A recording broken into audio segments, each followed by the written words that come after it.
दृश्यमाननगरी तुल्यं नगानकर्तनं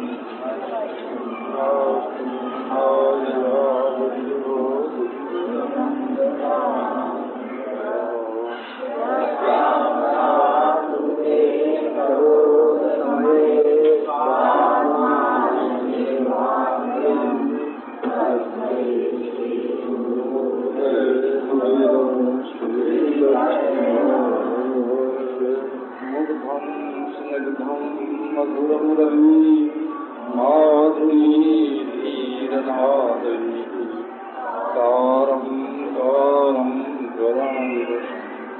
गोकुलव्याकुलत्वं श्यामं वामं व्रजजनमनोमोहनं भुवनं चित्ते नित्यं वदतु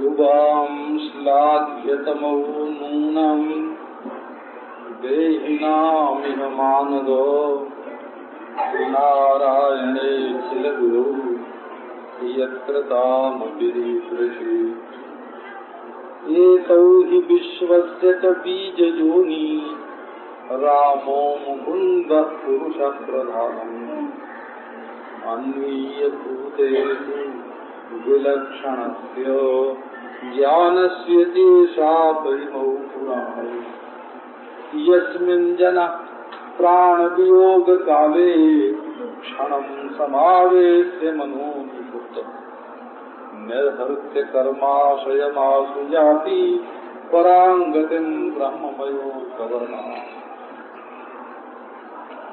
श्री उद्धव जी नंद बाबा के प्रेम का स्नेह का अभिनंदन करते हुए उनसे बात की प्रारंभ करते हैं। उद्धव ने कहा, बाबा संसार में भगवान के जितने भक्त हैं उनमें तुम श्लाघा करने योग्य हो। मन सबको चाहिए कि वो अपने मन में सोचे कि नंद जसोदा जैसा स्नेह श्री कृष्ण से करते हैं वैसे ही स्नेह हमको भी प्राप्त हो गए। श्लाघा का अर्थ ये सराहना करना, तारीफ करना, ये बात दूसरी है, और श्लाघा करना माने वैसे ही स्नेह अपने लिए चाहना, ये श्लाघा करना है। तो आप जानते हैं कि भक्त लोगों को अपनी प्रशंसा प्रिय नहीं लगती है। अब कई लोग अपने को भक्त सिद्ध करने के लिए प्रशंसा करने पर लड़ जाते हैं, उनकी बात तो दूसरी है बोला। तो उन्होंने कहीं सुन रखा है कि अपनी प्रशंसा, भक्त जो होता है वो अपनी तारीफ नहीं सुनता है। तो कहते हैं कि हम अगर अपनी तारीफ सुन लेंगे तो लोग हमको भक्त नहीं समझेंगे, इसलिए अपनी तारीफ सुन के लड़ाई करने लग जाते हैं। काय के लिए? का अपने को भक्त सिद्ध करने के लिए कि हम अपनी तारीफ नहीं सुनेंगे तो लोग समझेंगे कि ये बड़े भगत हैं, तो उनकी बात को छोड़ देते हैं। पर भक्त की प्रकृति यही होती है कि वो अपनी प्रशंसा नहीं सुनना चाहता। अप्रेक्ष्य क्लममात्मनो विदधति प्रीतिया परेशान प्रियम। भक्त की पहचान ये है कि वो अपनी थकान, अपने परिश्रम, अपने क्लेश को नहीं देख करके बड़े प्रेम से दूसरों की भलाई करता है। अप्रेक्ष्य क्लममात्मनो विदधति प्रीतिया परेशान प्रियम लज्जन्ते दुरितोद्यमादिव निज स्तोत्रानुबंधादपि। अगर कोई उनकी प्रशंसा करना शुरू कर दे, सराहना करने लगे, तो उनको ऐसा लगता है जैसे कोई पाप हो रहा है। वो भगवान की प्रशंसा सुनना चाहते हैं, अपनी प्रशंसा नहीं। विद्या वित्त कुलादिभिश्च यदमी यांत्रिक क्रमान नम्रता। उनके अंदर जितनी विद्या अधिक हो, जितना धन अधिक हो, जितना खानदान ऊंचा हो, इससे वो झुकते हैं। तो ये भक्त के जीवन का रहस्य है। अब श्लाघ्यतम कहने से न जसोदा को कोई प्रसन्नता हुई, न नंद बाबा को। मानद कहने से न वे खुश हुए, न वे खुश हुए। तो उद्धव जी की समझ में बात आई कि हमसे कुछ गलती हो रही है। तो बोले नहीं बाबा, हम तुम्हारी प्रशंसा नहीं कर रहे हैं, हम तुम्हारी भक्ति की प्रशंसा कर रहे हैं। तुम्हारे हृदय में जो भक्ति का भाव है उसकी प्रशंसा करता है। नारायणे खिल गुणऊ यत्कृता मतिरीदृशी। श्लोक की व्याख्या तो कल सुनाई चुका हूं ना। तो श्री कृष्ण दोनों ही प्रकार से सेवनीय हैं। एक तो वे नारायण हैं और दूसरे सबके गुरु हैं। गुरु की सेवा भी करना और नारायण की सेवा भी करना, ये दोनों में थोड़ा थोड़ा फर्क है। हो क्या नारायण तो सब में रहते हैं, पशु में, पक्षी में, मनुष्य में, स्त्री में। नारायण तो सर्वसाधारण है ना, वो तो सज्जनों में है। जैसे सभा में बैठते हैं तो कहते हैं सभापति महाशय और सज्जन है। तो नारायण जो है वो तो सज्जनों में है बोला, और जो गुरुदेव हैं वो सज्जनों में नहीं है, वो तो सभापति महाशय है बोला। नारायण उसको कहते हैं जो नर नर नर के हृदय में हो गए, उसका नाम नारायण। ये तो भगवान के सार का पता है। नारायण नराणाम समूहो नारम, नारे अयनम यस्य, नारम अयनम यस्य, ऐसे समझो। तो मनुष्यों के समूह का नाम, जीवों के समूह का नाम नार है। नार, उस नार में जिसका घर हो गया उसका नाम नारायण।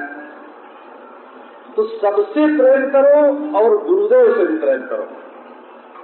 ये कृष्ण क्या है कि सब में भी है और गुरुदेव में भी है। गुरु भी है और सब में भी है। प्रेम करे तो प्रेम ले ले, और उसको प्रेम करना ना आता हो तो सिखा दे कि ऐसे प्रेम करो। मैं कह रही हो गोपी, क्या बात है कन्हैया, श्याम सुंदर, क्या बात है। तेरे दूध में आज कुछ कटाई आ रही थी, पका नहीं था पूरा। मैंने कल ठीक पका के रखना। आज मक्खन में तेरे पानी ज्यादा था, आज मलाई तेरी ठंडी हो गई। बनाना सिखा दो तो इसलिए अच्छी लगी रहो। अब देखो दूसरी बात, मनुस्मृति में नारायण शब्द का अर्थ दिया है आपो नारा इति प्रोक्ता। नार माने जल, उस जल में जिसका घर हो उसका नाम नारायण। हमारे गांव में कुएं को नारा बोलते हैं। नारे पर गए, इनारा, इनारे पर गए। तो नहीं नहीं, वो जो झरना बहता है ना, झरना, बोले यहाँ से नारा बहता है। तो नारा माने पानी। तो भगवान पानी में रहते हैं, इसका मतलब क्या है? बोले क्षीर सागर में रहते हैं, तो नारायण हो गए ना। कि नहीं, ये जो अंडे में पानी होता है, चिड़िया के अंडे में पानी होता है, चींटी के अंडे में पानी होता है, मनुष्य के मूल में जो जल होता है जिससे उत्पत्ति होती है, बीज में जो जल होता है, ऐसी संपूर्ण विश्व ब्रह्मांड की सृष्टि में जो कारण वारी है, जो अंडा है, अंडे में जो जल है, उस जल में जो चैतन्य रूप से विद्यमान है उसका नाम नारायण। कारण वारी है अध्यात्म दृष्टि से। नारम अयते जानाति इति नारायण, जो संपूर्ण विश्व सृष्टि को जाने, साक्षी होए, उसका नाम नारायण। अयते प्रेरयति इति नारायण, जो संपूर्ण सृष्टि का प्रेरक होवे, उसका नाम नारायण। जो नारम अयते व्यापनोति, जो सब में व्यापक होवे, उसका नाम नारायण। तो अब उद्धव ने क्या किया कि बाबा से श्री कृष्ण के ऐश्वर्य का वर्णन कर दिया। हम तुम्हारी नहीं, तुम्हारी भक्ति का वर्णन करते हैं। तो कृष्ण में द्विविध भजनीयत्व है। एक तो सबके नियंता है कृष्ण। कहते हैं श्री कृष्ण भगवान जब सो गए तो उनके नाक में घरघराहट हुई। वो जो नाक में घरघराहट हुई, उससे वेद निकले वो। फिर उसको सुन के जाग गए।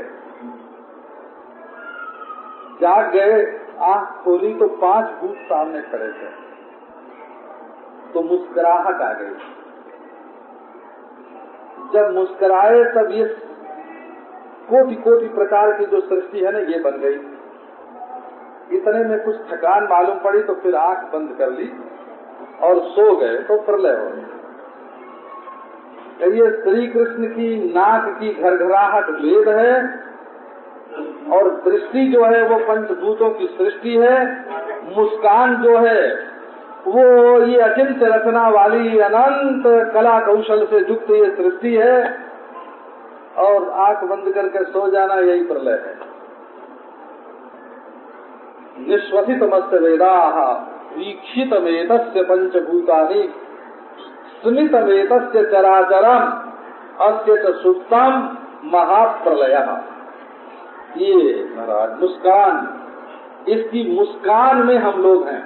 कृष्ण जो मुस्कुरा रहे हैं, उसकी मुस्कान में जो किरणें निकलती हैं, उससे ये संपूर्ण जगत की सृष्टि होती है। ये मुस्कान है। हासो जनोन्माद करीच माया, कृष्ण की हंसी का नाम माया है, फैला दी माया।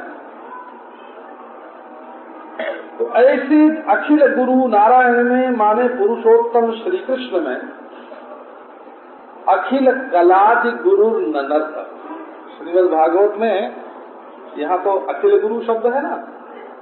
दसम स्कंध में काली नाग के प्रसंग में अखिल कलादि गुरु, जितनी कला है उनके आदि गुरु वही हैं। गंधर्वों को गाना किसने सिखाया था? कृष्ण ने।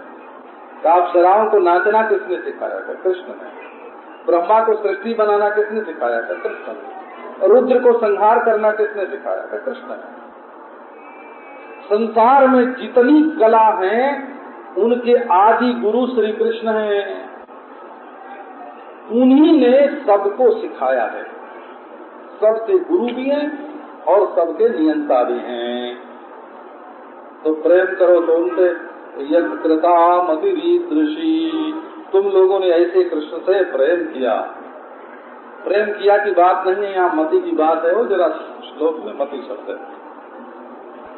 गौड़ेश्वर संप्रदाय के महात्मा जो रहते हैं वृंदावन में, तो पहले बड़े वैराग्य से रहते थे, बड़ा प्यार। सनातन गोस्वामी, रूप गोस्वामी, जीव गोस्वामी का जो वर्णन मिलता है अद्भुत। ये मदन मोहन जी का जो मंदिर है ना, मदन मोहन जी का मंदिर, ये पीछे बना। इसमें जो मदन मोहन जी की मूर्ति थी,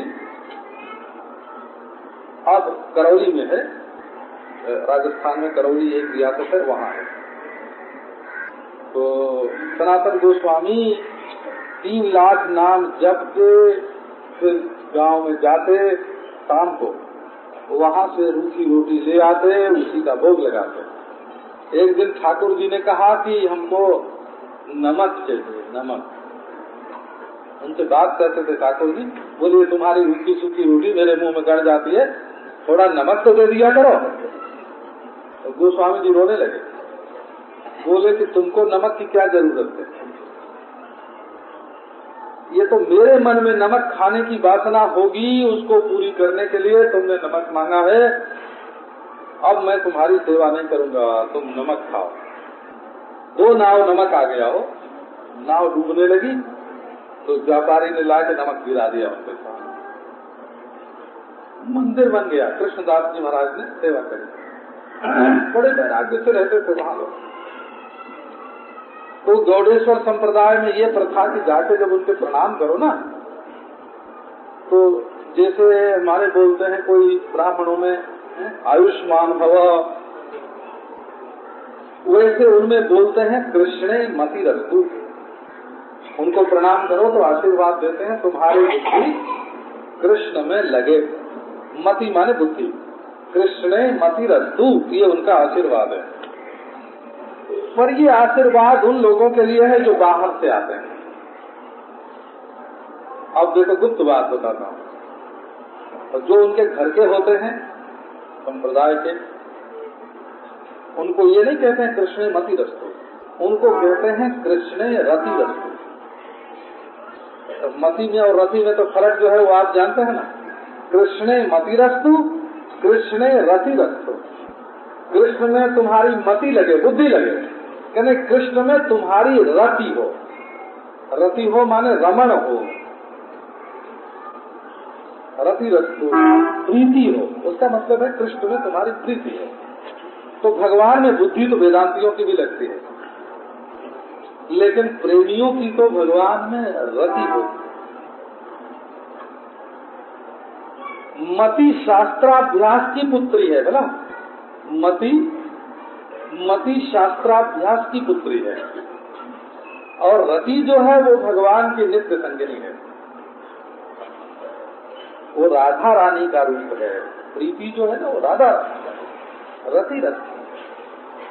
भगवान वो सर्वोच्च समझना दूसरी चीज है और उनसे प्रीति होना दूसरी चीज है। तो भगवान से प्रीति हो। देखो तुम्हारी प्रीति कहीं भटक तो नहीं गई है, संसार के किसी मर्द में, किसी औरत में, किसी बच्चे में, कहीं धन दौलत में। बड़े बूढ़े लोग तो पक्के हैं, उनकी तो जहाँ लगी है लगी रहेगी, लेकिन कोई सावधान हो तो उसको थोड़ा विचार कर लेना चाहिए। जिनकी संसार में वृत्ति लग गई है ना, वो तो कथा वार्ता में बैठे बैठे भी वो एक प्लान बनाते रहते हैं कि जाके अपने राग द्वेष को कैसे चरितार्थ करेंगे। यहाँ भी राग द्वेष का चोला उठा के बाहर नहीं फेंक देते हैं, बोला अरे जाना जब पहन लेना बाबा, यहाँ काय पर। तो मति ही और रति ये दो चीज है। तो कृष्ण में मति लगे, मति लगे माने जैसे तुम धन की कमाई के बारे में विचार करते हो बारंबार कि ऐसे कमाई होगी, ऐसे कमाई होगी, ऐसे कमाई होगी, ऐसे अपनी बुद्धि को लगाओ कि ऐसे कृष्ण मिलेंगे, ऐसे कृष्ण मिलेंगे, ऐसे कृष्ण मिलेंगे। और जैसे ये कहते हो कि आज ये रसोई बना के अपने बच्चे को खिलाएंगे, आज अपने पति को ये श्रृंगार करके प्रसन्न करेंगे, वैसे ये सोचो आज कृष्ण को यूं प्रसन्न करेंगे, आज कृष्ण को यूं प्रसन्न करेंगे, आज कृष्ण को यूं प्रसन्न करेंगे। उनकी प्रसन्नता में अपनी प्रसन्नता को मिलाना ये रति है। उनके बारे में बुद्धि बारंबार विचार करे प्रेम से, ये मति है। अनुकूल होकर के विचार करे, ये मति है। और उनको सुख पहुंचाने का बारंबार संकल्प उदय होवे, ये रति है। विचार दूसरी चीज है और संकल्प दूसरी चीज है। आनंद में रति होती है और चेतन में मति होती है। आओ तो नंद बाबा जसोदा मैया दोनों से उद्धव जी जब ये कहने लगे कि तुम्हारी मति ऐसी,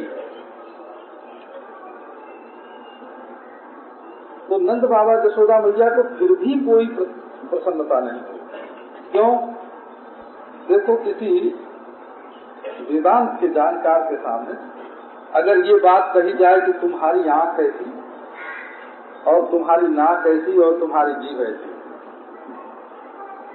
और तुम्हारी बुद्धि ऐसी, तो कहेगा कि जिस पंचकोश को और जिस तीन शरीर को, जिस तीन अवस्था को, है ना, अधिष्ठान में कल्पित मान करके और मिथ्या मान करके हमने छोड़ दिया है, उसकी ये तारीफ करता है या उसकी निंदा करता है, कोई असर नहीं पड़ेगा। वो वर्चस के संपरिचय से दोषतश्चावधारित है।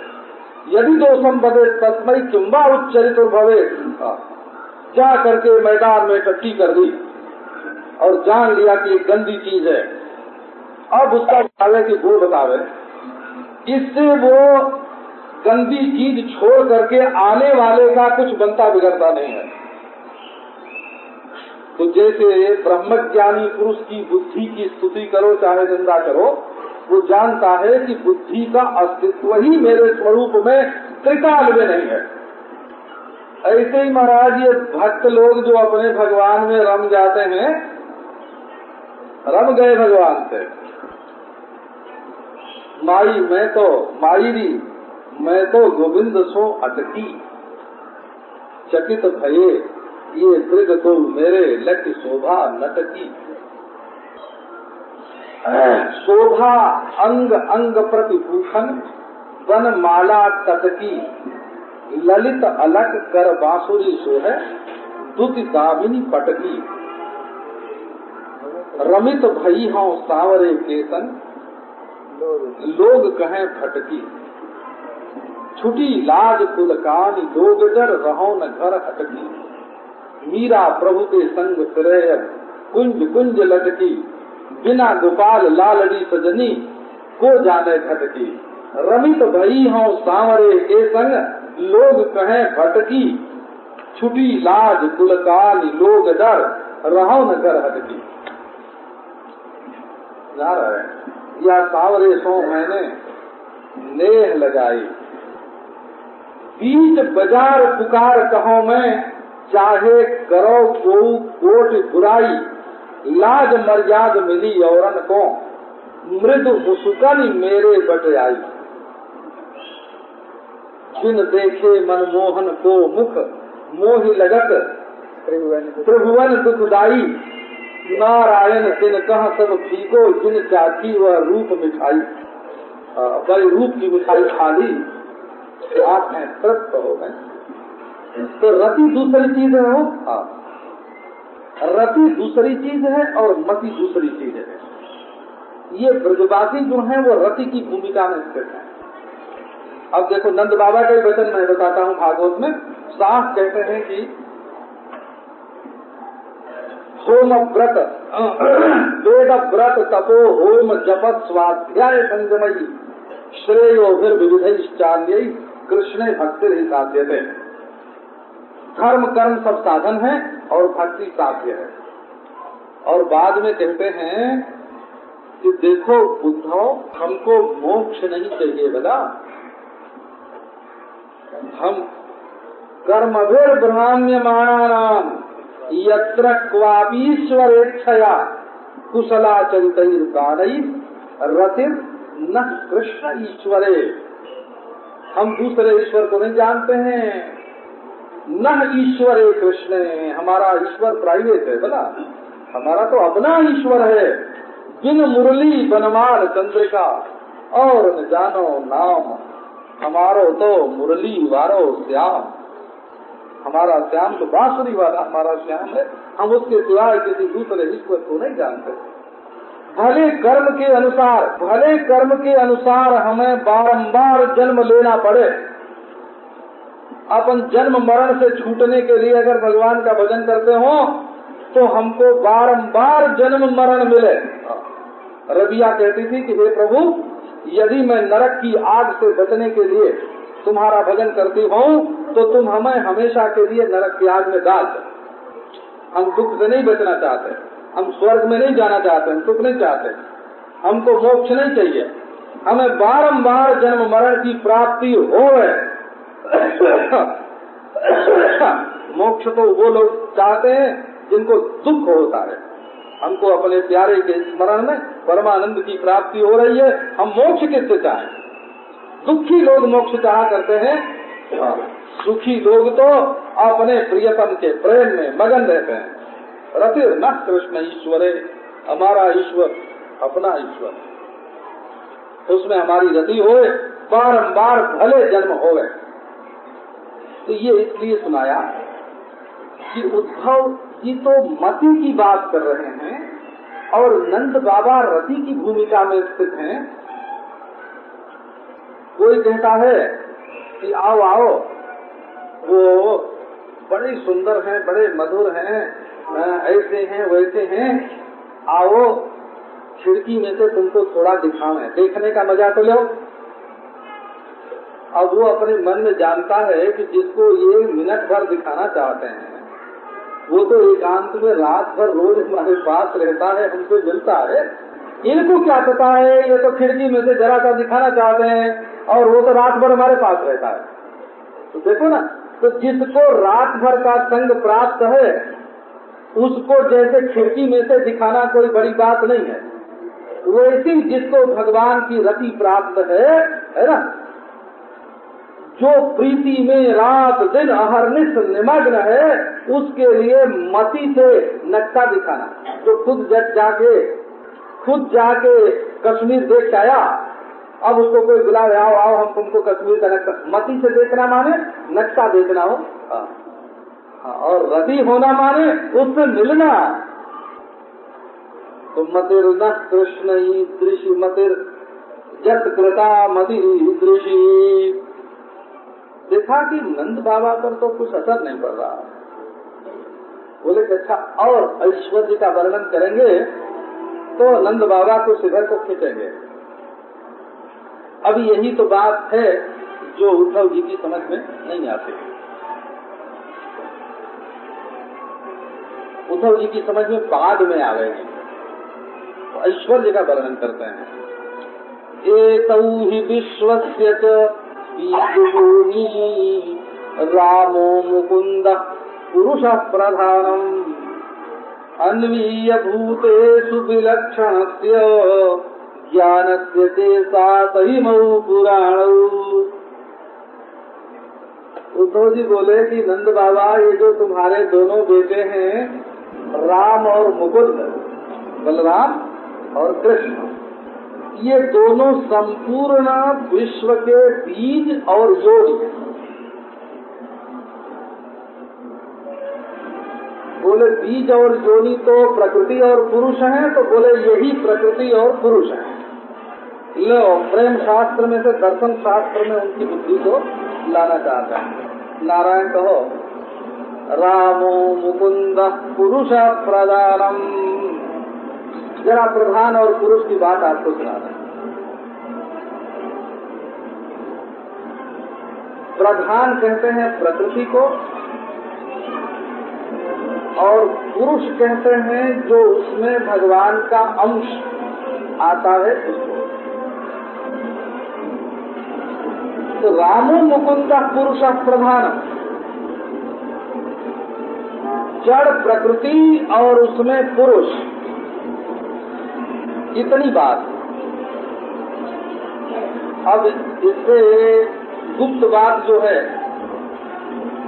वो तो अभी उद्धव जी के सामने प्रकट नहीं हुई। हम बताते हैं इसमें बात क्या है। रूप है, तो एक रूप है राम और कृष्ण, और दूसरा रूप है रुक्मिणी और कृष्ण, और तीसरा रूप है सत्यभामा और कृष्ण, और चौथा पांचवा अभी थोड़ी देर में सुनाता हूं। तो ये प्रकृति और पुरुष जो है ये सर्वथा स्थूल रूप है। ये तो जड़ जगत में प्रकृति का विलास ये शरीर है, और इसमें जो पुरुष है, जीव है, वो अंश रूप से बैठा हुआ है। ये जगत है।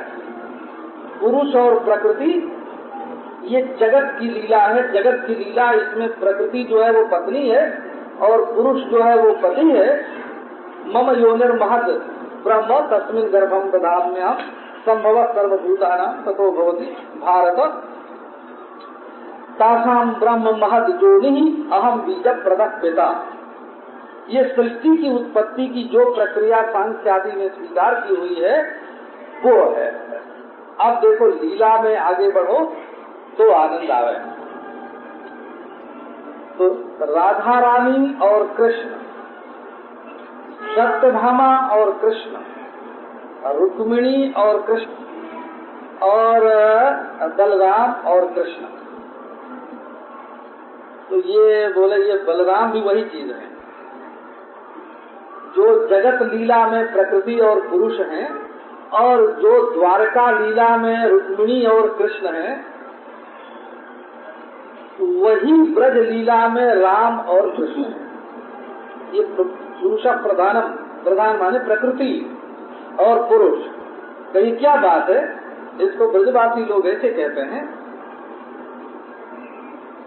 कि राधा रानी निकुंज में श्याम सुंदर से मिलते थे, गुफा में मिलते थे, घर में मिलते थे, पर जिस समय वो ग्वाल बालों में खेलते होते थे और जिस समय वो नंद बाबा के सामने बैठे होते थे, उस समय वो नहीं मिल सकती थी।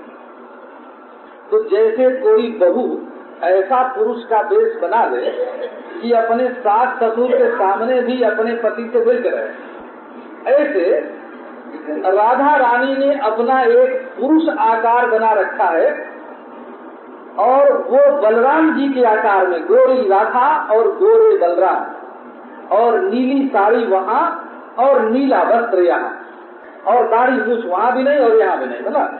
ये बलराम जी जो हैं ये राधा रानी के ही एक रूप हैं। तो जहाँ सख्त लीला होती है, बाबा देख रहे हैं सामने खड़े खड़े, और श्री कृष्ण और बलराम दोनों एक दूसरे के कंधे पर हाथ रखे उनके सामने खड़े हैं, दोनों उनके सामने हृदय से लगते हैं। तो ये क्या है? कि असल में प्रकृति का एक रूप, प्रकृति माने लौकिक प्रकृति नहीं, चित्त प्रकृति, चेतन प्रकृति का एक रूप है जो राम बन के आया है। अब उधर से आगे बढ़े तो द्वारका में सत्यभामा और रुक्मिणी है। तो सत्यभामा और रुक्मिणी में भी थोड़ा फर्क है। वो सत्यभामा जो है वो बामा है, और रुक्मिणी जो है वो दक्षिणा है। दक्षिणा माने सदा अनुकूल है, और सत्यभामा माने मान में ज्यादा रहने वाली। तो ऐसा वर्णन करते हैं कि राधा रानी जो है वो तो सत्यभामा के रूप में आई है, और रुक्मिणी जो है, चंद्रावली जो है वो रुक्मिणी के रूप में आई है, अथवा लक्ष्मी जो है वो रुक्मिणी के रूप में आई है। इसकी कथा बड़ी विचित्र है। सामान्य रूप से लोग प्राचीन ग्रंथों को पढ़ते नहीं हैं। कहते हैं कि जब एक कल्प की ऐसी कथा है कि जब भगवान श्री कृष्ण मथुरा गए और मथुरा से द्वारका चले गए, तो राधा रानी बेहोश हो गए। अब होश में नहीं आए, तो वृषभानु जी जो हैं वो राधा रानी को सूर्य के पास ले गए, सूर्य लोक में। अब सूर्य भगवान भी अपने ज्ञान दान से, उपदेश से होश में लाने में असमर्थ हो गए। उसी समय उन्होंने फिर भगवान का ध्यान किया कि ये वृषभानु नंदिनी राधा होश में कैसे आ गए। फिर उन्होंने राधा रानी की स्तुति की कि देवी तुम ही कृपा करके बताओ कि क्या युक्ति की जाए। तो उनको भीतर से प्रेरणा हुई कि राधा रानी तब तक होश में नहीं आ सकती जब तक ये कृष्ण के पास न पहुंच जाए। तब सूर्य भगवान ने 17 जित को याद किया। 17 जित सूर्य भगवान का बड़ा भारी भक्त। 17 जित को बुला के कहा कि ये लड़की हमारे पास है, इसको तुम अपनी लड़की बना करके द्वारका में रखो। अब बेहोशी में राधा रानी को सब कुछ भूल गया कि मैं वृषभानु की बेटी हूँ और मैं गोकुल की हूँ, मैं वृंदावन की हूँ। तो नवीन जीवन प्रारंभ हुआ और वहाँ श्री कृष्ण से विवाह हुआ। इधर जो चंद्रावली थी तो ये सब ललिता जी थी। ललिता जी पहाड़ पर चढ़ गई और कूद पड़ी श्री कृष्ण के विरह में। नीचे जाम्बवान जी भालू के रूप में थे, तो झट उन्होंने ललिता सखी को उठा लिया और ले जाकर के अपने घर में पाला, तो वो जाम्बवती हो गई। एक सखी जमुना जी में कूद पड़ी, उसको जमुना जी ने बचा लिया। फिर उसमें जमुना जी का आदेश हुआ तो वो कालिंदी बनी। तो ये ब्रज में जो सखी थी, ये ब्रज में जो सखी थी वही श्री कृष्ण के विरह में बेहोश हो करके, एक कल्प की ऐसी कथा है, सब की सब द्वारका के रजवास में पहुंच गए थे। वहाँ भी बड़ी विलक्षण कथा है। वहाँ श्री कृष्ण को कोई संतोष नहीं, शांति नहीं, दिन भर काम करें और रात को व्याकुल होकर के ब्रजवासियों का स्मरण करके रोवें। तब उनको फिर रोहिणी जी ने सलाह दी कि बेटा, तुमको वृंदावन बहुत प्यारा लगता था और उसके बिना तुम प्रसन्न नहीं दिखते हो, तो यहाँ एक वृंदावन बनवाओ। तो द्वारका में एक बगीचा बनवाया श्री कृष्ण ने, उसका नाम वृंदावन, नव वृंदावन रखा गया। बड़ा भारी, उसमें गिरिराज भी, उसमें जमुना भी, उसमें नंदगांव, उसमें बरसाने, उसमें वृषभानु जी की मूर्ति, राधा रानी की मूर्ति, जसोदा मैया की मूर्ति, नंद बाबा की मूर्ति। जाके रात में जब सब लोग सो जाएं तो जाके एक एक के साथ गले लगे ना और रोवें। एक दिन किसी ने सत्यभामा से शिकायत की कि तुम लोग तो यहाँ रहती हो रनिवास में, और ये रात को जा करके इस बगीचे में क्या करते हैं, तुम लोगों को कुछ पता है? तो सत्यभामा ने कहा कि मैं पता लगा के छोड़ू। तो जाके जहाँ राधा रानी की मूर्ति थी वहीं जाके खड़ी हो गई।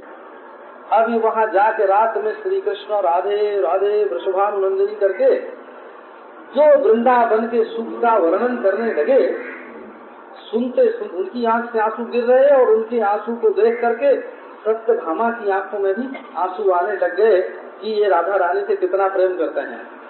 उसी